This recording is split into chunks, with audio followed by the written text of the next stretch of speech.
여러분에게 한 가지 질문을 드리고 싶습니다. 가짜 휘발유가 있죠. 가스비가 오를수록 가짜 휘발유가 있습니다. 근데 가짜 휘발유에 가장 많이 넣는 게 뭔지 아세요? 휘발유입니다. 제가 뭘 말씀드리기를 원하는가 하면 우리 삶 속에 우리를 넘어뜨리고 좌절시키는 것들은 우리가 신뢰하고 의지할 만한 것들이라는 사실입니다. 그런데 진짜와 가짜의 차이 혹은 성공과 실패의 차이는 우리가 볼 때 쉽게 구별되고 분류되는 어떤 것으로 인해서 결정되지 않습니다. 그래서 우리는 성공이라고 믿고 달려가지만 결국은 실패하게 됩니다. 우리는 이것이 진짜라고 믿지만 알고 보면 가짜라는 거예요. 이단도 처음부터 다르거나 우리가 눈에 띌 정도로 확 드러나지 않습니다. 모든 게 비슷합니다. 오히려 더 신뢰가 갑니다. 그러나 조금 다른 어떤 것이 바로 그 방향을 결정짓게 됩니다.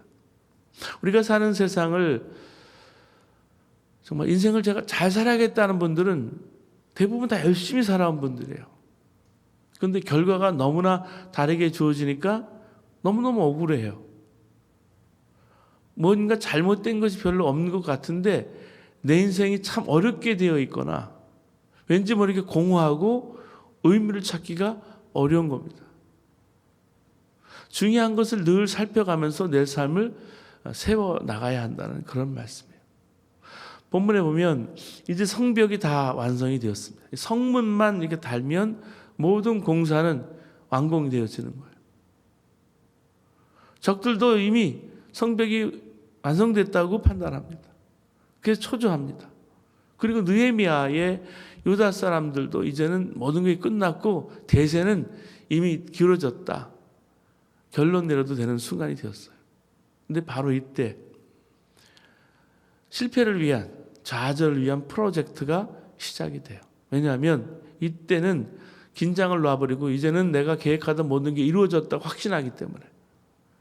그래서 우리가 이 땅을 살아가면서 가장 중요한 순간은 모든 어려움을 넘기고 이긴 다음에 마지막 정말 작은 것을 남겨놨을 때예요.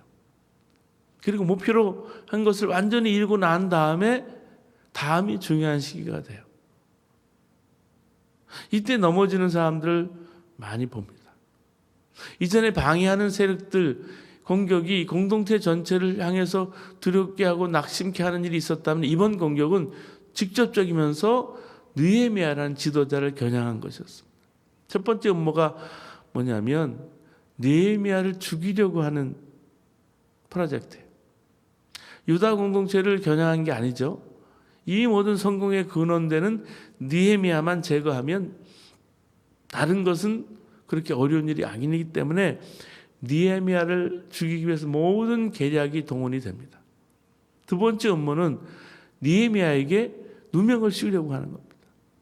느헤미야라 하여금 지도력을 약화시키고 그래서 온 공동체로 하여금 자신들이 하는 일에 대해서 의미를 찾지 못하게 만들고 두렵게 만듭니다. 중단하게 하는 그런 전략이에요. 그럼 간단하잖아요. 지도자 한 사람만 이렇게 꺾으면 되는 거예요. 세 번째 음모는 가장 교묘하고 악랄한 방법을 사용합니다. 느헤미야가 가장 소중하게 여기는 또 이 성을 쌓는 일에 가장 기초적인 이유가 되는 신앙적인 부분 그리고 인간의 가장 약한 부분을 결합시켜서 느헤미야를 제거하려고 하는 거예요. 하나님의 위대한 역사를 완성하지 못하도록 이걸 통해서 지속적으로 하나님의 백성이 회복되고 아름답게 세운 이걸 하지 못하도록 사단은 공격을 해요. 여러분 사단이요 실체예요. 인격적인 실체예요. 공격도 다양합니다. 사단의 타겟은 이렇게 정해집니다. 첫 번째, 우리 자신이 하나님 앞에 가장 귀하고 의미를 발견할 수 있는 일을 하지 못하게 만드는 거예요. 즉 주님의 뜻이 이루어지지 못하게 하는 거예요. 우리 이 땅에 보내시고 이 땅에 살게 하신 의미와 목적이 누구에게나 있죠. 그게 크던 작던 그것은 의미가 있느냐 없느냐의 차이죠. 열심히 살게도 만들고 또 사람들의 칭찬도 듣게 만들고 뭔가 주변 사람에게 칭찬과 인정도 받게 만들어요. 내가 목표하는 것도 이루어지게 만들어서 기뻐하고 즐거워하게도 만들지만은 궁극적으로 영적으로 영향력 있는 일을 이루지 못하게 하는 거예요. 그렇게 만드는 거예요. 왜냐하면 사단의 권세와 영역이 축소되고 자기들의 목적이 이루지 못하기 때문에. 예수님에게 시험한 이 사탄의 전략을 한번 보세요. 예수님이 하려고 하는 것을 주님의 뜻대로 이루지 못하게 했습니다. 하나님의 뜻은 십자가예요. 하나님의 방법도 십자가예요. 근데 사단은 자신의 능력을 과시하게 만듭니다. 이 세상 명예와 권세 다 주겠다 그러잖아요. 다른 거 다 줘도 바로 이 영적으로 자신들이 궁극적으로 패배하게 되는 것을 끝까지 방해하는 거예요. 목표를 흐리게 만들고 목적을 흘러버려서 바로 십자가의 길을 막는 것입니다. 두 번째 사탄의 공격 타켓이 어딜까요? 그것은 가정하고 교회예요. 하나님 이 땅에 세우신 조직하신 오직 기관이 있다면 가정이죠. 교회죠. 그걸 무너뜨리는 거예요. 가정과 교회가 있다 할지라도 그 본질적인 기능과 역할을 하지 못하게 하는 거예요. 왜 그럴까요? 가정과 교회는 늘 재생산하는 것입니다. 하나님의 사랑과 하나님의 뜻을 이루는 사람을 훈련시키고 그 군사들을 양육하는 것이기 때문에 그렇습니다. 그래서 모든 것은요, 가정에서부터. 양육하는 것도 유치원에서부터. 여러분 모든 교회들 보세요. 교회들 중에서 유치원을 사업으로 하지 않고요. 정말로 유치원을 사역으로 하는 그런 교회들은 튼튼하게 오래 자리 잡고 살아있는 것을 볼 수가 있습니다. 한국도 마찬가지예요. 감리교회가 한국 가서 제일 먼저 한 게 학교 사역이에요. 그 다음에 병원. 그래서 양육하는 거죠. 교회를 성장시키고 가정을 행복하게 만드는 것처럼 보이지만 결국은 하나님의 뜻을 이루기 위한 하나님의 군사를 만들고 세워나가는 것을 못하게 하는 거예요. 성장도 주고 풍요로움도 주고 우리가 원하는 것도 이루게 하면서도 가정 안에서 하나님의 자녀가 훈련받지 못하게 합니다. 교회에 부흥도 줍니다.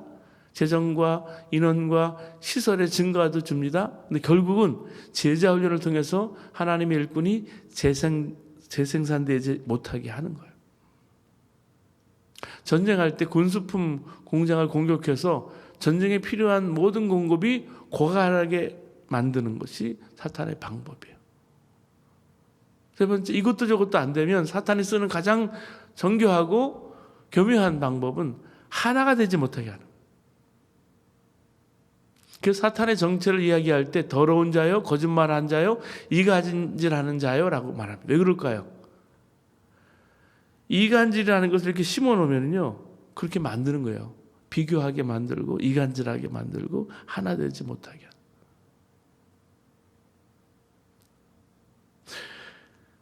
교회가 작을 때는 오히려 더 그러지 않아요. 근데 저희가 이렇게 커가든가 성장해 갔을 때 사탄이요, 꼭 시험을 해요.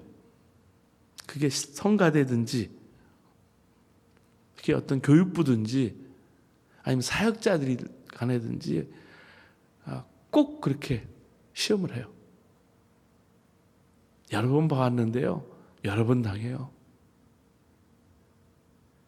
하나님의 뜻이 이루어지지 못하게 하고 재생산도 거기서 이루어져야 되는데 이게 서로 충돌하게 만들어요. 대립하게 만들어요. 여러분 광야와 가나안 정복을 하게 될 때 사탄이 쓴 전략이 뭘까요? 하나님의 사람들이 서로 싸우게 만듭니다. 또 죄를 짓게 만듭니다. 그래서 하나님을 대적하게 만들고 자기들끼리 분열하고 나누어지게 만들어서 끝내는 하나님 통치하시는 나라가 아니라 자기들의 영향력이 완전히 작동되어지는 자리까지 서게 만들어요. 이런 것들이 사단이 바로 나와 가정과 교회 그리고 믿음의 공동체가 하나님의 뜻을 이루지 못하게 하는 그런 방법이고 전략입니다. 사랑하는 여러분, 무엇 때문에 내 인생이 이렇게 꼬일까요? 아니면 어려울까요? 또는 교회가 왜 이렇게 싸우고 나눠질까요? 어느 교회든 두 파 내지는 세 파 나눠져 있어요. 목회하기가 가장 힘든 게 어느 세력과 더 가까이에서 목회를 이끌어갈 것인가 하는 사람들이 있어요. 그 세력들을 뒤에 조종하려는 사람들이 있어요. 또 교회가 물량주의로 돈이 먼저 눈에 들어오게 만들고 영혼에 대한 관심, 하나님 뜻이 이루어지지 못하게 만드는 이유이기도 해요. 그래서 교회에 어떤 일로 해서 교회에 이렇게 자동적으로 매달 돈이 들어오는 구조인 교회들이 있어요. 예를 들면 또 다른 교회가 생각이 나기 때문에 예를 들진 않지만 근데 꼭 문제가 생겨요. 그것 때문에. 이런 유혹과 공격 속에 느헤미야가 넘어지지 않고 끝까지 자신의 사역을 아름답게 이룰 수 있었던 이유가 뭘까요? 하나님께서 기뻐하시고 우리에게 맡겨진 사명의 길에서 중단하도록 끊임없이 도전해오는 이 어려움을 어떻게 극복하게 됐을까요? 첫째, 느헤미야는 분별력을 가지고 있었습니다. 여러분, 가장 필요한 것이 분별력이에요. 성령님도 우리에게 깨닫게 하시고 우리에게 은혜 주시는 것도 바로 이 분별력이에요. 12절에 깨달은 즉이라는 단어가 나와요. 성경에 여러 곳에 나옵니다. 12절 말씀 보면 나카르라는 이 단어를 사용하는데 깨달은 즉, 단순한 생각이나 감정이나 그 판단에 따라 갖게 되는 무의미함을 깨달음을 의미하는 게 아니라 내가 주목해서 보고 조사해서 진리를 철저하게 파악해서 알게 되고 이해하는 것을 말합니다. 상대방이 느헤미야에게 다양하게 접근하는 것을 침착하고 냉철하게 사실의 진위 여부와 진정 하나님 뜻이 무엇인지 판단을 하는 거예요. 느헤미야가 선지자 스마야의 거짓 예언을 자신의 의지적인 행위를 통해서 분별해내었던 겁니다. 여러분, 2024년 여러분 삶 가운데 주님이 주시는 분별력이 있게 되기를 바랍니다. 가정과 자녀들에게 분별력 주시기를 바라요. 이 분별력이 너무 필요해요. 이스라엘 역사는 선지자의 역사라고 할 만큼 많은 예언이 있었잖아요. 그 위치가 매우 중요했습니다. 선지자의 예언이 비중이 있다 할지라도 하나님 말씀과 일치하는지를 통해서 분별했어요. 여러분, 악한 영도요 역사해요. 악한 영도요 상당히 아주 우리 속 사정까지 다 알고요 역사해요. 그리고 꼭 사람을 통해 역사해요. 근데 이때 분별할 줄 알아야 돼요. 이게 안 되면 처음에는 악한 영이 결국은 무리를 지어서 역사를 합니다. 사람들도 마찬가지. 선물 공세라든지 밥을 사주든지 아니면 그 사람의 마음을 얻든지 별 방법을 다 써요. 근데 결국은 보면 그 교회가 무너지고 그 가정이 무너질 때가 참 많이 있습니다. 직접 본 거예요. 사역하면서. 근데요, 당사자들은 몰라요.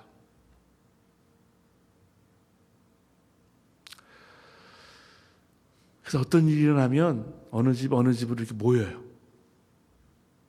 마지막 역사할 때는 그냥 다 모여가지고 그야말로 사단이 나요. 교회 하나가 무너지고 그냥 목사님이 자리에서 내려오고 그런 일이 하루아침에 일어납니다. 여러분, 이런 일들이 분별력이 없기 때문에 그래요. 따라서 느헤미야의 분별력은 하나님 말씀에 대한 분명한 지식과 이해가 없이는 불가능한 것입니다. 그래서 말씀으로 분별받는 게 가장 확실한 거예요. 데살로니가 5장 21절에서 22절에 보면 사도 바울은 분별에 대해서 이렇게 설명을 합니다. 범사에 헤아려 좋은 것을 취하고 악은 어떤 모양이라도 버리라. 좋은 걸 취하고 악은 어떤 명이라도 버리라. 느헤미야의 분별력은 3번에 걸쳐서 유혹과 제한이 그에게 주어져도 또 그 위협과 함께 자신을 위하는 것처럼 하나님의 예언자를 통해서 주어져도 구분해낼 수 있었던 이유가 있어요. 이유는 하나님의 말씀에 대한 분명한 자기 판단 기준이 있어요. 거기에 두고 자기 자신을 늘 돌아봤어. 여러분, 매일 우리가 큐티를 하는 이유가 어디 있습니까? 영성 일기를 쓰더라도 제일 먼저는 오늘 본문 말씀을 통해서 내게 무슨 말씀을 하나님 내게 주셨는지, 이 본문이 내게 뭐라고 오늘 하게 하는지, 그리고 이 본문을 통해서 내 삶에 어떻게 적용할 것인지, 그걸 통해서 오늘 하루를 만나고 어떤 계획을 짜고 또 만나고 난 다음에도 분별할 수 있는 거죠. 돌아볼 수 있는 거예요. 그런 다음에 자기가 하고 있는 일이 어떤 일인지를 살펴본 게 바로 느헤미야예요. 지금 이 성을 건축한다는 일을 위해서 날 이곳에 보내시고 이 일을 하게 하셨는데, 이 본질적인 일을 하기에 시간과 돈, 이 모든 것을 낭비하게 하고 이거 중단시키는 일에 대해서 거절할 수 있었던 거예요. 이걸 내가 단호하게 그을 수 있었어요. 나로 인해서 하나님 일이 중단되거나 연기되거나 어렵게 되는 일이 있어서는 안 된다는 분명한 확신이 있었어요. 느헤미야는 자신이 시험 중에 있어도 성 쌓는 일을 중단하지 않았기 때문에 이 성이 완성될 수 있었습니다. 3번에 걸친 다양하고 교묘한 그런 음모에도 분별함으로써 하나님의 일을 이루어 갈 수 있었습니다. 둘째, 느헤미야라 하여금 이 시험과 유혹을 이길 수 있게 한 것이 있었어요. 바로 기도였습니다. 느헤미야는 이 성을 쌓는 일부터 마치는 시간까지, 그 순간까지 늘 기도함으로 시험을 이겼습니다. 여러분, 시험과 유혹, 그 위협은 두려움과 감정을 갖게 만들어요. 시험도 여러분 테스트하는 시험이 있지만 내게 템테이션으로, 유혹으로 오는 시험도 있어요. 그게 두려움을 주는 거예요. 위협을 주는 거예요. 감정을 만들어내는 거예요. 그래서 시험이 되는 거죠. 불필요한 감정을 갖게 하고 낙심하게 함으로 인해서 믿음을 흩어버리고 비전이 있다면 그 비전을 흐리게 만들어버립니다. 그런데 느헤미야는 이 두려움과 낙심, 분노와 속상함, 이 문제 해결자이신 하나님, 이걸 해결자이신 하나님께 갖고 나와서 아뢰기 시작해요. 그래서 우리가 여러분, 하나님 앞에 주시는 분노도 다를 줄 알아야 돼요. 제가 언젠가 그런 말씀을 나눈 적이 있는데, 우리에게 주는 분노나 여러 가지 감정들에 대해서 하나하나 하나님이 어떻게 말씀하시는지 나눈 적이 있어요. 왜냐하면 사탄이 그걸 가지고 시험에 오기 때문에 그래요. 시험이 오면 우리가 해야 할 일은 의도적으로 사실 기뻐해야 합니다. 여러분, 시험이 올 때,